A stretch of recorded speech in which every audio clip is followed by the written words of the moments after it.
Well, welcome to the party. So nice to be here, sitting down with you both. Look, I mean, most gigs kind of come and go, but this one stuck around. This one really stuck around. I doubt you could have kind of imagined when you got into this, kind of the cultural staple that it would become, but I'm curious, like, how a project, when it becomes successful, changes kind of your mentality of the process, or the way that you think about it. Does it in any way, shape, or form? Has my mentality changed over the course of the 4 films?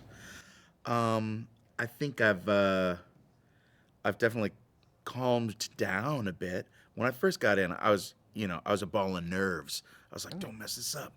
Make sure it's good. And now I feel like pretty comfortable in the skin of the panda. I feel like I've had so much fun over the years. I've learned to relax a little bit. And Nora, I mean, welcome to the Kung Fu Party. I mean, it must be good to get involved.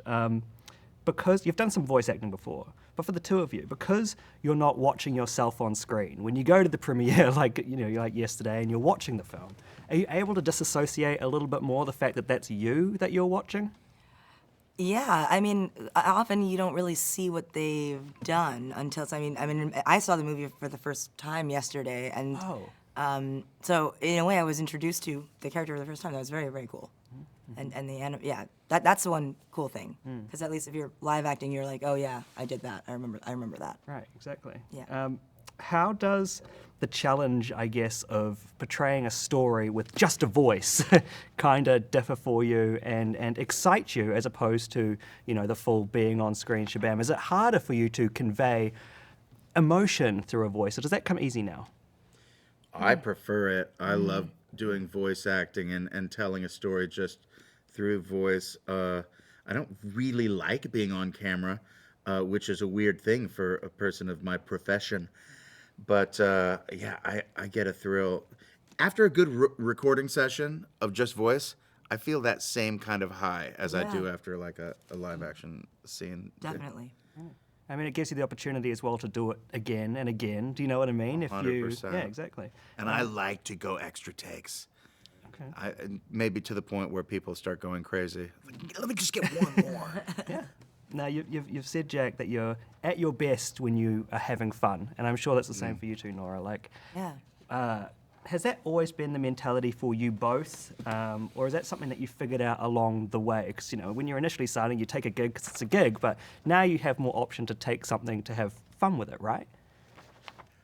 I mean, I always feel like if I'm having fun, that it's better. But in reality, I've had a couple concerts with Tenacious D where, like, one night I'll be having so much fun, and then another night I'll be like, oh no, that one was kind of, I was pretending to have a good time, but I wasn't really having a good time. And then if I see a video, I go, oh, the one where I wasn't having fun was actually even better than the other. So I don't even trust that's myself so true. anymore. That's so true. What I've learned is do the best you can and let the chips fall where they may. And sometimes, it doesn't always have to be fun. It's just life is too short to be like stressed all the time.